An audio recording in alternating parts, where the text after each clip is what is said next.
Me and Jonathan played on the same AAU team. We both played for Boston Tigers. It was a real struggle for Boston Tigers knowing that he was a fellow player for the team. 16-year-old Rashawn Watkins plays ball during the day with his friends, but is afraid to ride his bike in his Dorchester neighborhood and doesn't anymore after his friend and teammate Jonathan Dos Santos was shot and killed while riding his. I definitely worry about being on a bike in a dangerous area because, like I said, it's dangerous and people can mistake people for like a gang member. Police say 14-year-old Rashawn Moody and 16-year-old Deshaun Taylor Guinness shot and killed Jonathan. Rashawn says what happened to his friend is a grim reality. It's definitely made me think of how crazy it is out in the streets and how dangerous it is, especially in the Dorchester area. Here in the Dorchester community where Jonathan Dos Santos was killed about a month ago, they're not forgetting about him. You can see this makeshift memorial here on the corner of Fuller and Washington Street. We spent some time with his former coach, Paris Cherry, who says he's just trying to get his players off the street.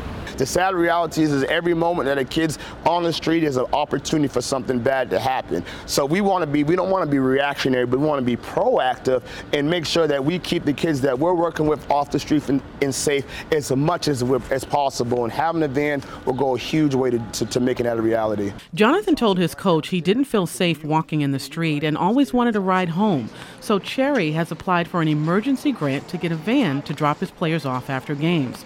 Cherry says Jonathan told him that he was being pressured to join a gang, both in person and on Facebook. Cherry says he now takes the social media threats much more seriously. Immediately reach out to law enforcement and let them know what's going on. We take them all serious, and I hope the kids, if they feel threatened out there, they come forward. The problem we have is they don't want to talk to the police. Boston Police Commissioner Bill Evans says officers treat social media threats like any other criminal complaint, but they need to be reported in order for them to investigate. Detectives often turn to Facebook to solve crimes. If we have a kid shot tonight, we're going to go to his Facebook and see if anyone's taking responsibility or who might be saying, take that or whatnot. So we follow these kids' pages and with the sole purpose of making sure that these kids are safe. Rashawn says he watches what he posts on Facebook and is even more aware of his surroundings. I don't announce myself on where I'm at.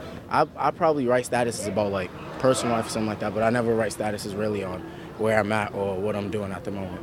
I go to home earlier than I normally do. I try to stay away from dangerous areas.